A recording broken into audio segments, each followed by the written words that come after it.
Imagine waking up to the sound of church bells ringing before sunrise.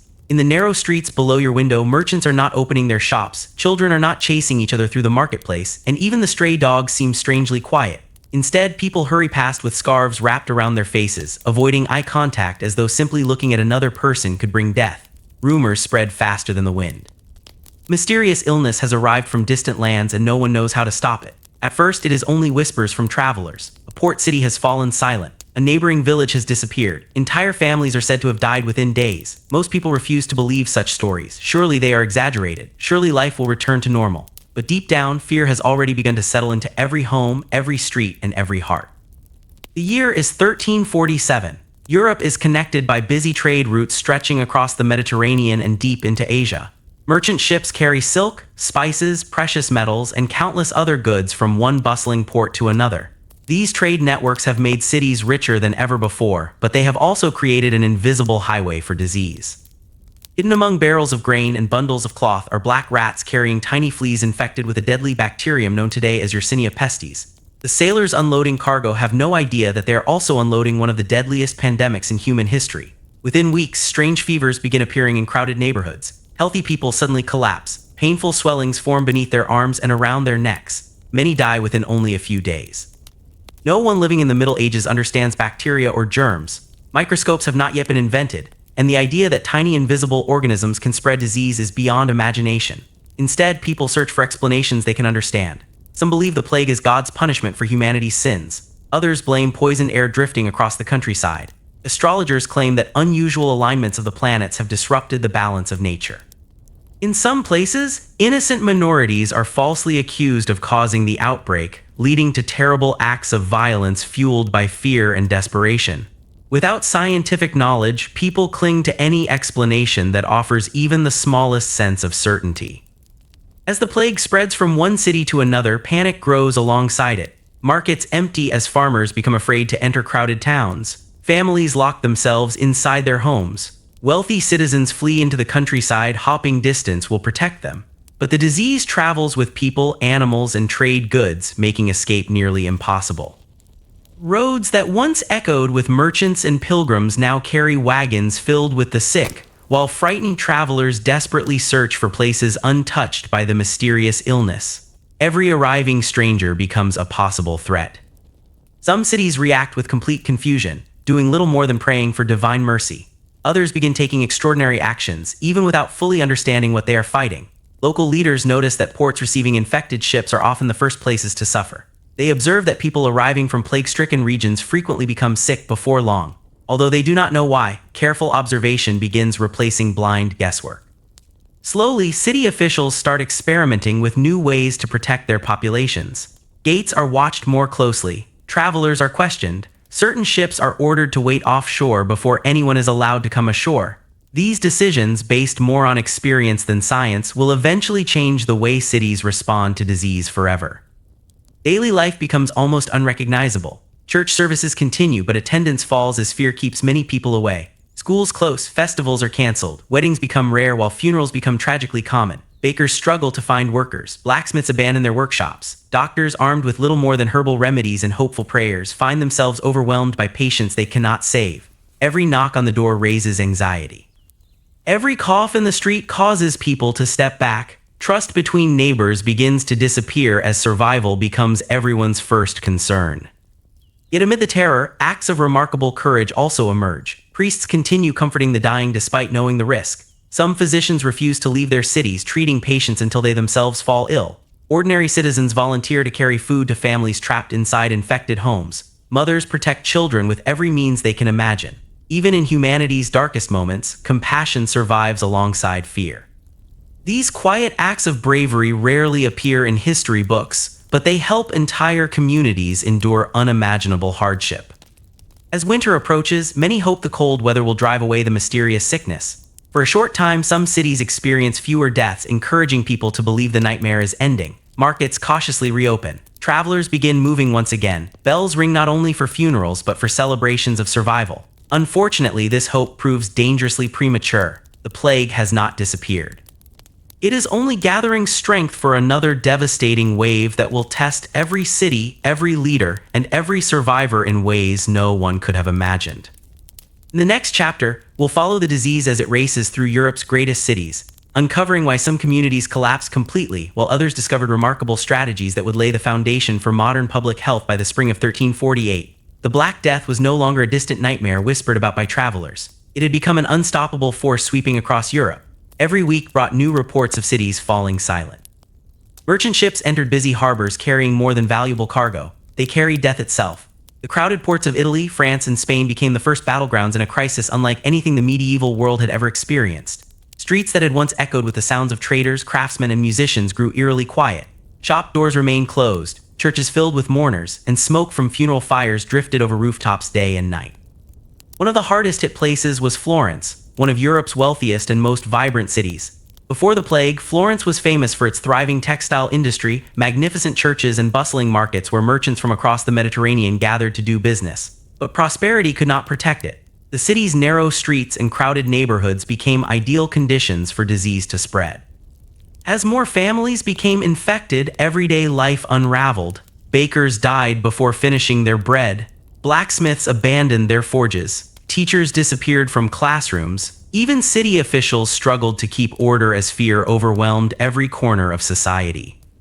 The famous writer Giovanni Boccaccio, who lived during the plague, described scenes that shocked later generations.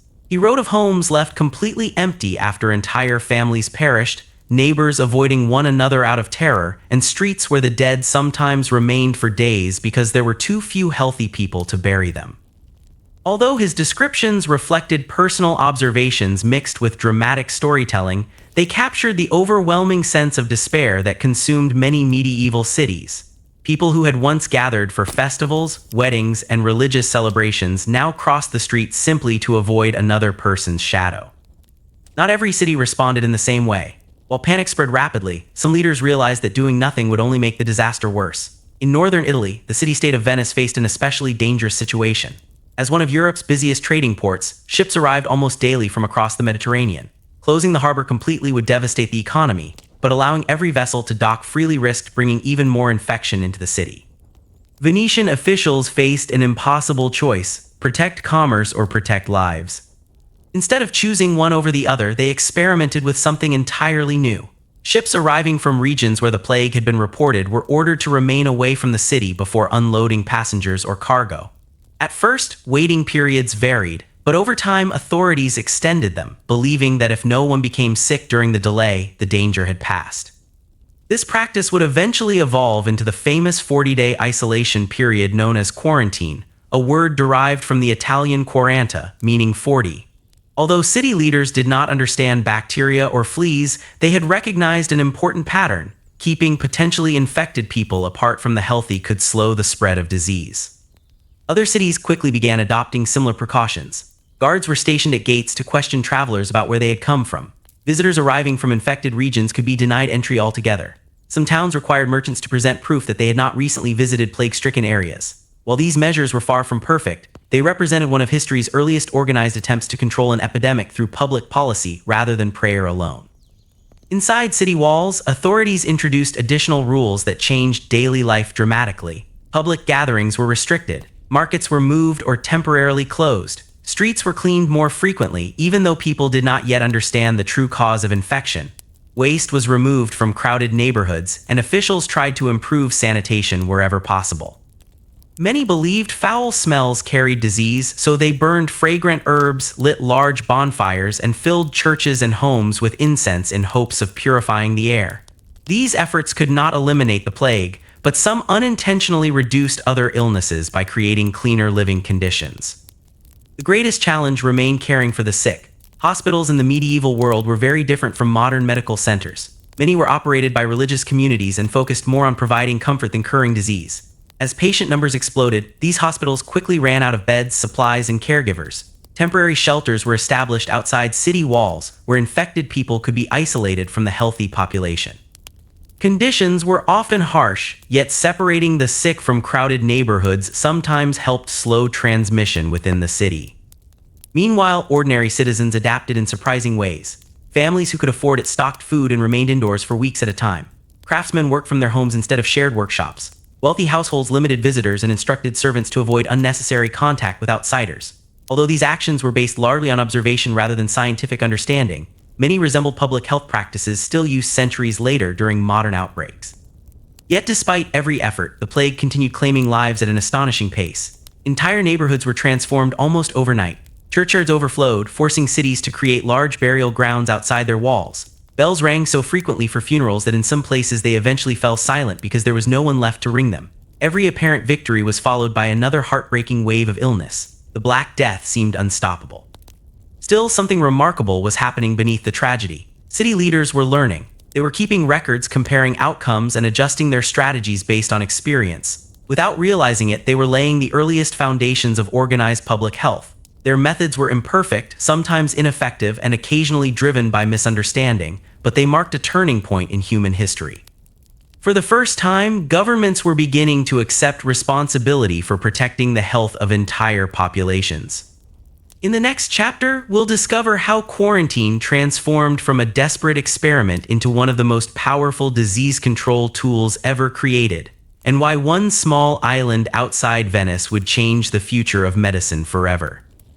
By the middle of the 14th century, many cities had accepted a painful truth. They could not stop the Black Death from reaching their gates, but they might be able to slow it down. Every new outbreak taught officials another lesson. They noticed that disease often appeared a few days or weeks after travelers arrived from infected regions. Merchant ships that looked perfectly ordinary could become the starting point of an entire city's disaster. Without understanding bacteria, fleas, or rats, medieval leaders relied on the only tool they possessed: careful observation. Again and again, they saw the same pattern.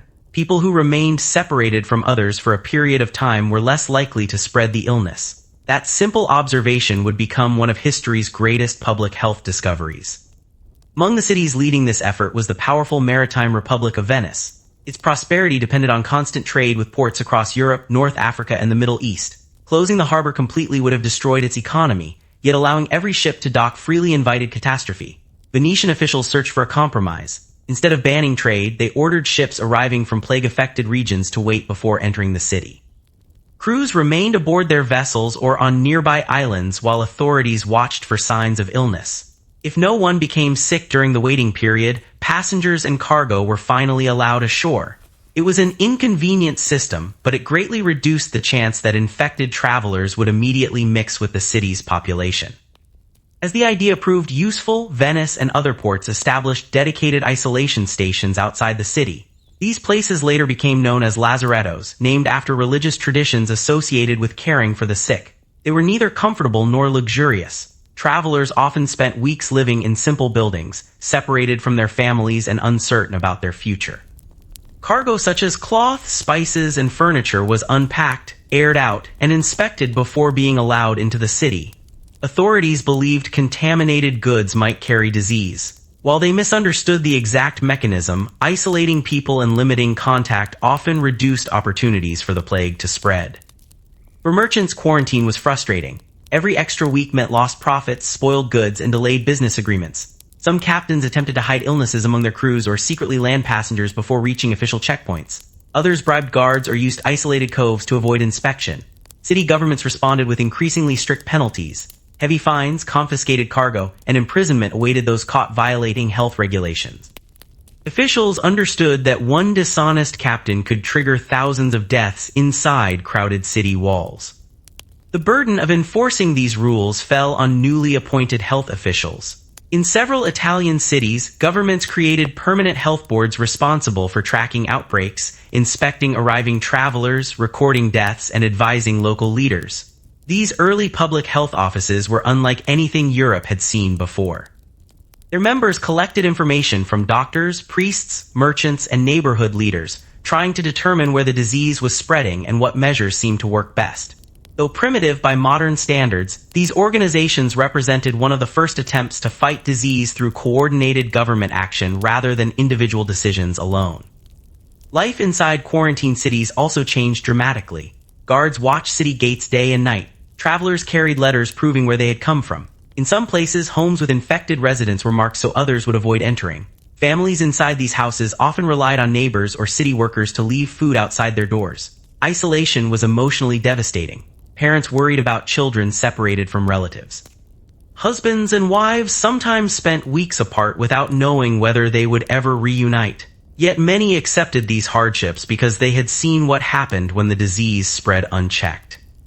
Medical knowledge remained painfully limited. Physicians still prescribed herbal mixtures, bloodletting, and aromatic flowers to ward off what they believed was poisoned air. The famous plague doctor masks with long beaks, often shown in modern illustrations, became more common during later outbreaks rather than the first wave of the Black Death. The beaks were stuffed with herbs, spices, and perfumes because doctors believed pleasant scents could filter dangerous air. While these masks offered little protection against the plague itself, they reflected humanity's determination to find answers even when science had not yet caught up. Not every measure succeeded. Many cities introduced rules that made little difference because they misunderstood how the disease spread.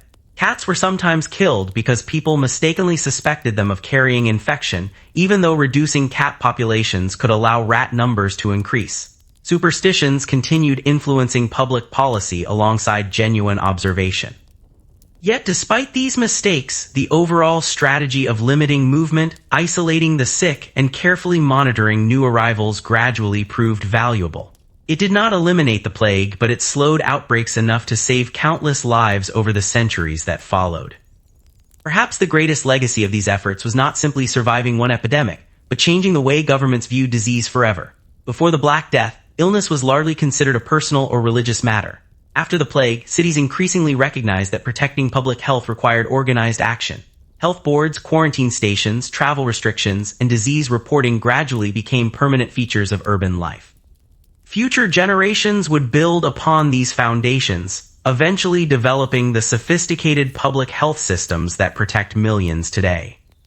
But even as cities became better prepared, the Black Death left behind another challenge. An economy turned upside down. Entire workforces had vanished. Farms stood empty. Businesses closed their doors. The survivors faced a completely transformed world where labor had become more valuable than ever before, and the balance of power between ordinary people and the wealthy would never be the same again.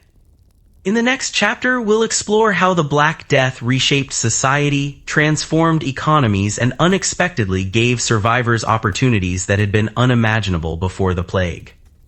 When the bells finally began to ring less often, many survivors expected life to return to the way it had been before the plague. They imagined the markets filling again, the workshops reopening, and the familiar rhythm of medieval life slowly reappearing.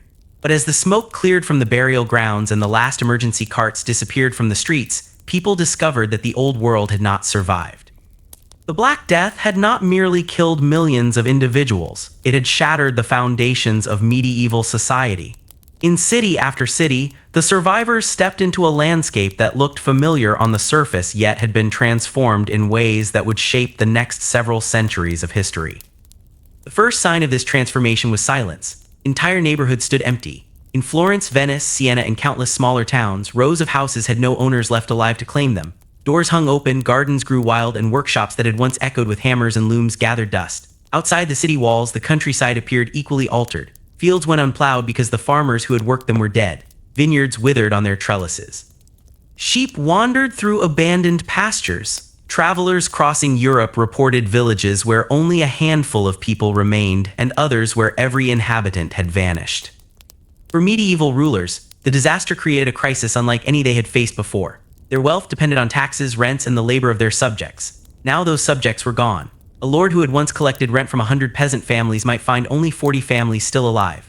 City governments discovered that tax revenues had collapsed at the very moment when they needed money to repair walls, maintain hospitals, clean streets, and restore trade. The plague had emptied not only homes and farms, but also treasuries. Yet amid the devastation, a surprising shift began to emerge. Before the Black Death, labor had been abundant. Landowners could usually find more workers than they needed, which kept wages low and gave employers enormous power. After the plague, the situation was reversed. Skilled craftsmen became scarce. Farmers were desperately needed to cultivate abandoned fields. Builders were required to repair neglected structures. Survivors who possessed useful skills suddenly found themselves in a position of strength that their parents and grandparents could scarcely have imagined. In the cloth workshops of Florence, master weavers competed for apprentices. In the docks of Venice, shipowners offered higher pay to attract sailors. In the fields of England and France, landlords sent agents across the countryside searching for workers willing to harvest crops or tend livestock. A laborer who once had little choice about where to work could now negotiate for better wages, shorter obligations, or improved living conditions.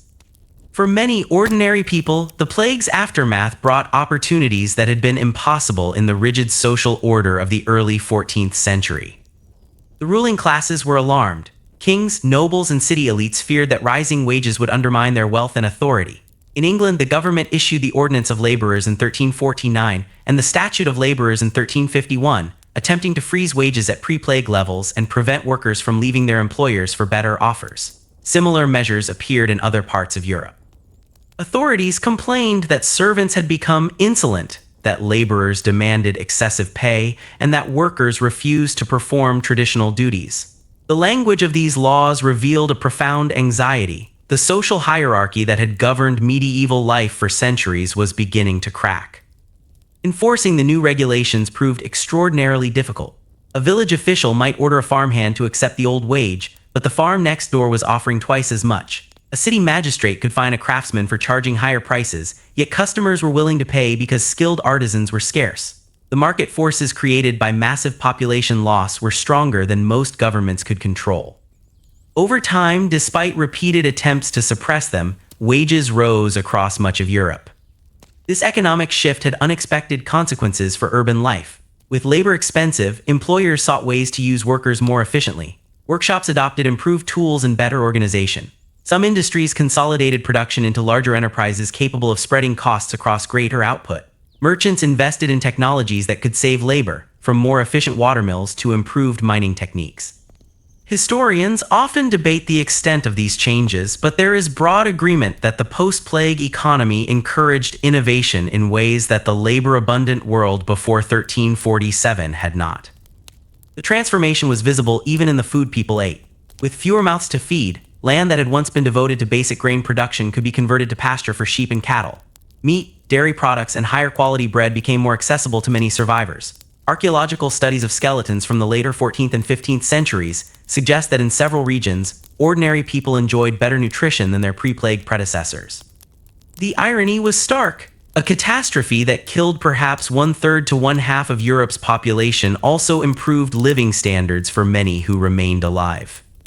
Cities themselves began to rebuild in new ways. During the worst years of the plague, authorities had focused on emergency measures: quarantine, burial, sanitation, and isolation. Now they turned toward long-term recovery. Empty houses were repaired and reoccupied. Streets were widened in some districts to improve airflow and reduce crowding. Public wells and fountains received greater attention. Hospitals that had been overwhelmed during the epidemic were reorganized and expanded. The memory of the plague remained fresh, and city leaders increasingly viewed urban health as a matter requiring permanent oversight rather than temporary crisis management. Venice offered one of the clearest examples of this new approach. The city maintained and strengthened its health boards, refined quarantine procedures, and invested in dedicated isolation facilities on nearby islands. Ships arriving from suspicious ports were inspected systematically, and detailed records were kept of outbreaks across the Mediterranean. What had begun as a desperate experiment during the crisis evolved into a sophisticated administrative system that would influence public health practices throughout Europe for centuries. The psychological impact of the plague was equally profound. Survivors had watched neighbors, relatives, and friends die with terrifying speed. Many had been unable to perform traditional funeral rites or say goodbye to loved ones. This experience altered attitudes toward death, religion, and the future. In art and literature, themes of mortality became more prominent. Paintings depicted skeletal figures leading people of every social class in the dance macabre, the dance of death, reminding viewers that kings and peasants alike were equally vulnerable. Writers reflected on the fragility of human life and the unpredictability of fortune. Religious responses were complex and often contradictory. Some people became more devout, donating money to churches, founding charitable institutions, or joining religious orders in gratitude for their survival. Others lost confidence in religious authorities who had been unable to explain or stop the plague. Priests had died in large numbers while ministering to the sick, creating shortages of clergy in many regions. At the same time, the failure of prayers, processions, and traditional remedies to prevent the catastrophe led some survivors to question long-held assumptions about divine protection and ecclesiastical power. These tensions would continue to shape European religious life long after the plague itself had receded. Family structures also changed. With so many adults dead, thousands of children were left orphaned. Widows inherited property and businesses in unprecedented numbers. In many cities, women assumed greater economic responsibilities, managing workshops, negotiating contracts, and participating in trade while male relatives were absent or deceased. Although medieval society remained deeply patriarchal, the demographic shock of the plague temporarily expanded opportunities for some women, particularly in urban areas where commercial activity was concentrated. Not everyone benefited from the new order. The poorest survivors often lacked the resources to take advantage of rising wages or abandoned property. Refugees from devastated regions crowded into healthier towns, creating new pressures on housing and employment. Social tensions intensified as workers demanded better conditions and elites attempted to preserve traditional privileges.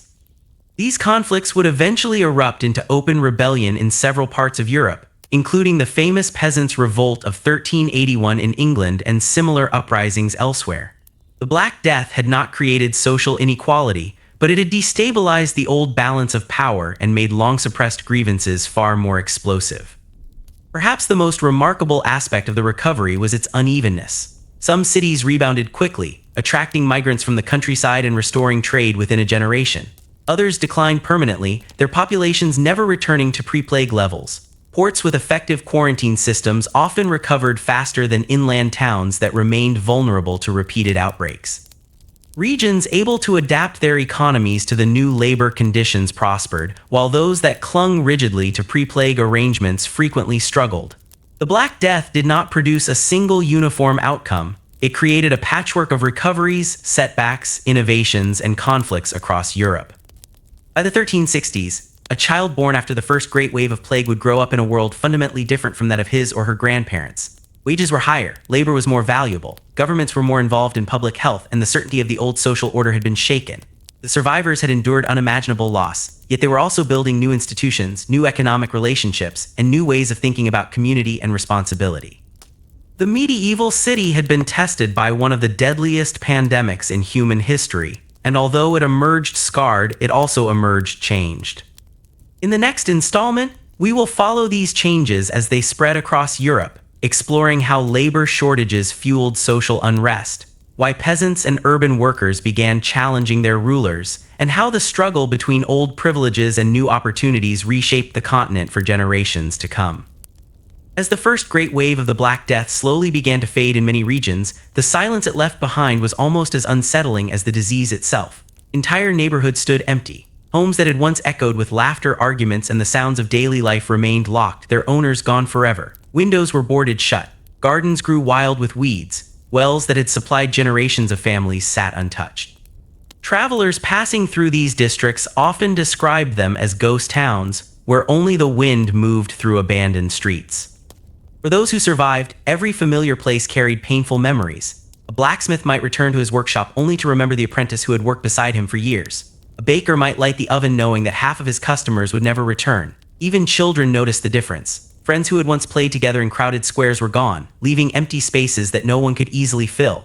Survival did not mean life returned to normal. It meant learning to live in a world permanently changed.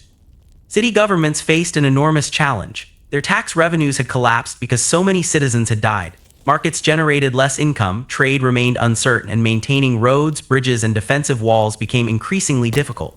Many councils had to choose between repairing public buildings or helping struggling families. Resources were limited, and every decision carried consequences. At the same time, rebuilding required workers, and workers were suddenly the rarest resource of all. Carpenters, masons, roofers, blacksmiths, and laborers could no longer be found easily. Those who possessed valuable skills discovered they could negotiate better wages than ever before. A mason who had once accepted whatever payment a wealthy landowner offered could now demand significantly more. If one employer refused, another would gladly pay the higher price. For perhaps the first time in generations, ordinary working people held real bargaining power. This dramatic shift worried Europe's ruling classes. Kings, nobles, and wealthy merchants feared that rising wages would undermine the traditional social order. In England, the government attempted to solve the problem through laws that froze wages at levels from before the plague. Workers were expected to accept old pay despite the massive labor shortage. Anyone demanding more risked punishment. But laws proved far easier to write than to enforce. Across towns and villages, employers quietly ignored the regulations because they desperately needed workers. Harvests could not wait, buildings could not repair themselves, roads still required maintenance. If paying higher wages meant saving an entire season's crops, many landowners chose practicality over obedience. Gradually, reality defeated legislation. Economic necessity proved stronger than tradition. The countryside experienced equally dramatic changes. Vast stretches of farmland were abandoned because there simply were not enough people to cultivate every field. Nature quickly reclaimed areas that humans had worked for centuries. Bushes spread across former pastures. Young forests appeared where wheat once grew. Wildlife returned to landscapes that had long been dominated by agriculture. Deer, wolves, wild boar, and countless bird species expanded into territories that had previously belonged to farmers. Some villages disappeared entirely. Today, archaeologists refer to many of these places as lost villages. Foundations hidden beneath fields reveal where thriving communities once stood before the plague erased them from history. Stone churches became lonely ruins, wells filled with soil. Roads leading to these settlements gradually vanished beneath grass and trees until future generations forgot they had ever existed. Yet destruction also created opportunity. Families who had previously owned only tiny strips of land suddenly inherited larger properties after relatives passed away. Some tenants negotiated better agreements with landlords eager to keep their estates productive.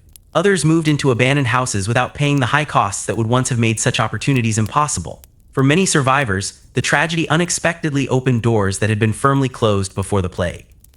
Women also found new opportunities in certain regions. With so many men gone, businesses and workshops sometimes relied more heavily on daughters, widows, and wives to manage operations. Widows inherited property, supervised farms, continued family trades, and handled financial matters that earlier generations might never have imagined. While medieval society remained deeply unequal, labor shortages temporarily expanded economic roles for many women. Trade slowly returned as confidence grew. Merchant caravans once again crossed mountain passes. Ships cautiously resumed regular voyages between ports. Market squares filled with traders selling cloth, grain, spices, pottery, and livestock. But commerce had changed. Buyers were more careful. Cities monitored incoming travelers more closely than ever before. Health inspections became increasingly common. Local officials kept records of outbreaks and watched neighboring regions with constant vigilance. The memory of the plague shaped every commercial decision. Even architecture began changing in subtle ways. Some cities widened streets during reconstruction to improve movement and reduce overcrowding.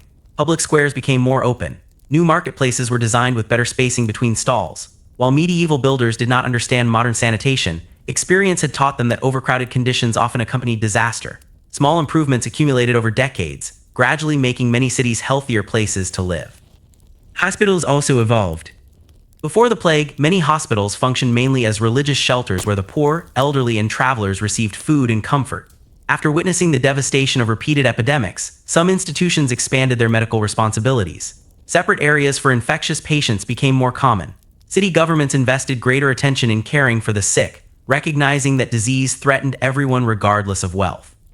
Medicine itself remained limited, but observation became increasingly valuable. Doctors began recording symptoms more carefully. They compared different treatments, discussed successful practices with colleagues, and preserved written accounts for future generations. Although many conclusions were still incorrect, this growing habit of documentation represented an important step towards scientific medicine. Experience, rather than ancient tradition alone, slowly gained greater importance. Religious life changed as well. For many survivors, faith became even stronger. Churches filled with people offering prayers of gratitude for survival and asking protection from future outbreaks. New chapels were built. Religious festivals attracted enormous crowds. Communities organized charitable efforts to help widows, orphans, and the poor. Yet others experienced a profound crisis of faith.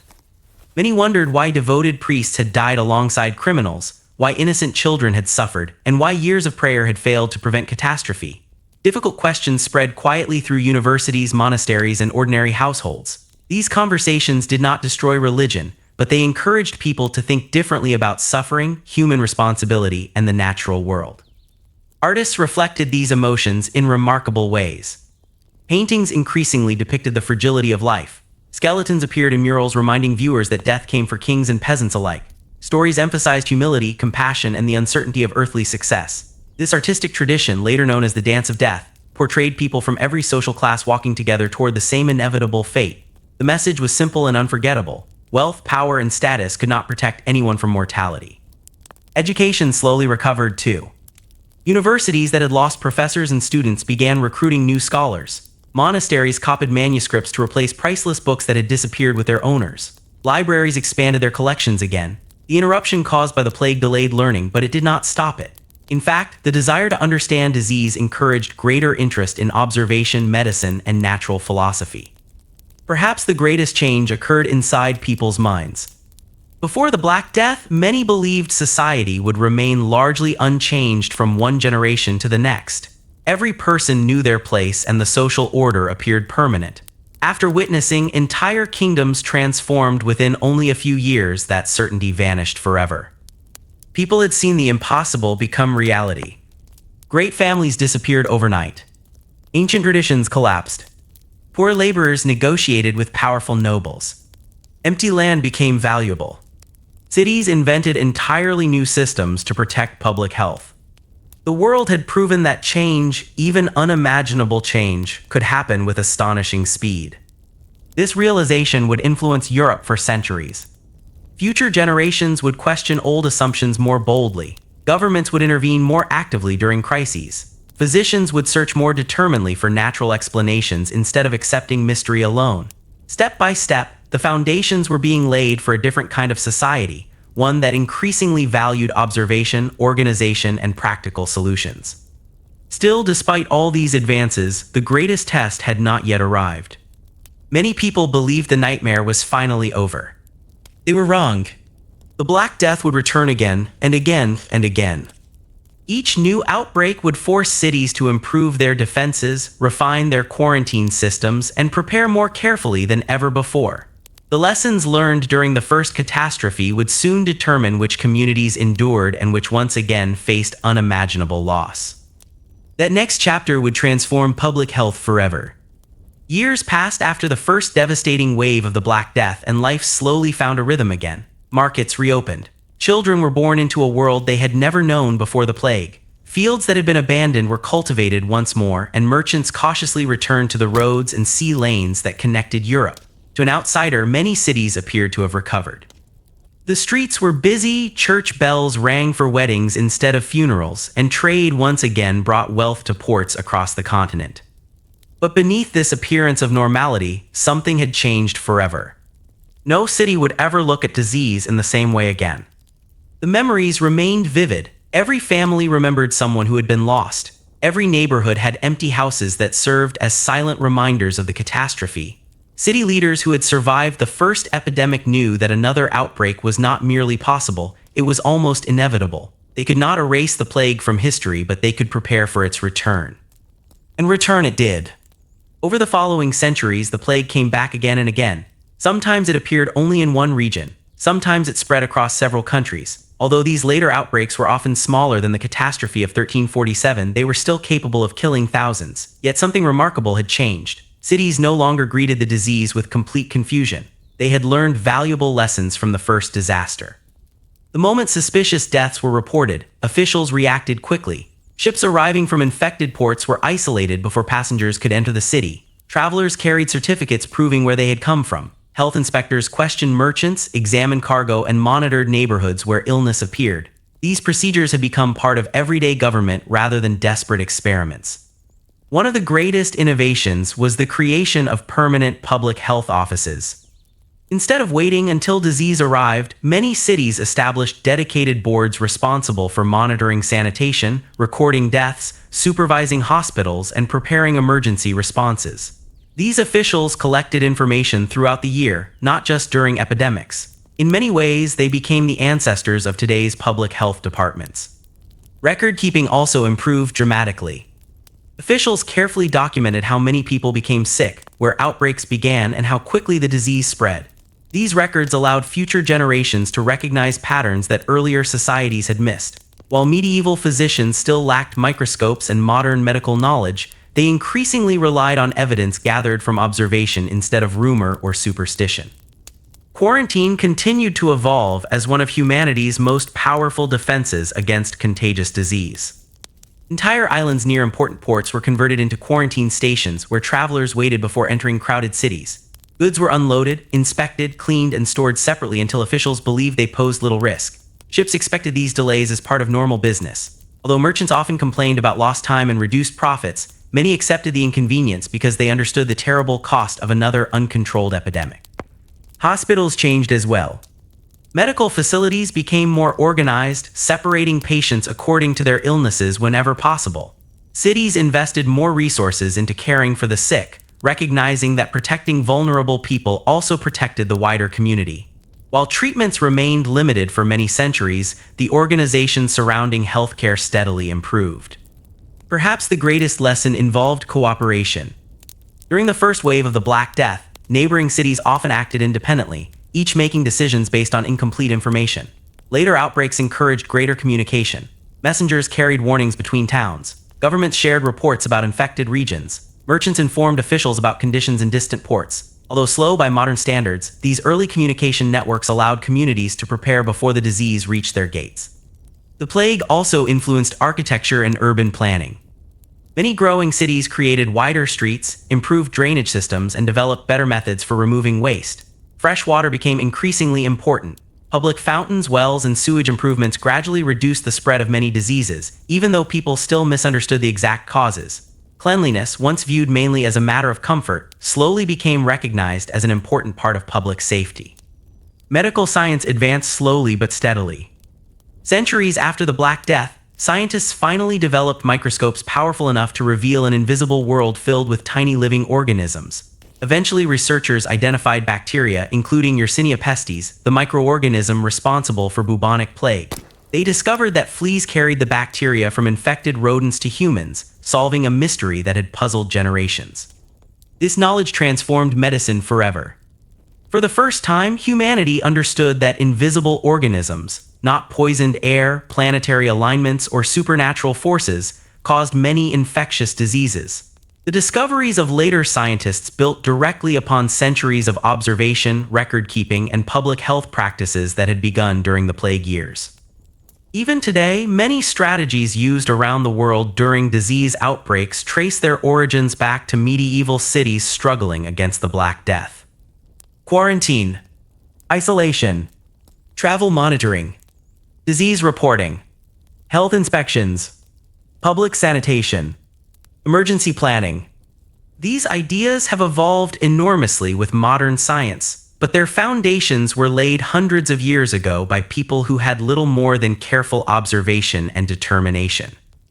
The plague also reshaped the relationship between governments and citizens. Before the Black Death, rulers often viewed disease as an unavoidable act of fate. After witnessing millions of deaths, governments increasingly accepted responsibility for protecting public health. This expectation continued growing through the centuries, influencing responses to cholera, smallpox, influenza, and countless other epidemics. The social consequences endured as well. Labor shortages had weakened old feudal systems, giving many workers greater freedom and bargaining power. Trade gradually recovered stronger than before. Universities expanded. Scientific curiosity increased. Artists, writers, and philosophers reflected more deeply on the value of life, the certainty of death, and humanity's place in the world. Historians often describe the Black Death as one of history's greatest turning points. Not because the disease itself brought progress, it brought unimaginable suffering, but because the survivors refused to let that suffering be meaningless. They observed. They adapted. They recorded. They improved. Generation after generation, they transformed painful experience into practical knowledge. When modern historians walk through cities like Venice, Florence, or Dubrovnik, traces of those difficult years remain visible. Old quarantine islands still stand in quiet harbors. Ancient city walls contain gates once guarded by health inspectors. Historic hospitals preserve records describing outbreaks that terrified entire populations. Every stone tells part of the story. The Black Death claimed an estimated 1/3 to 1/2 of Europe's population during its worst years. Millions of lives were lost. Families disappeared. Entire villages vanished from maps forever. Yet civilization endured. Cities rebuilt. Communities recovered. Knowledge accumulated. Humanity learned. The greatest lesson was not simply how to survive one terrible epidemic.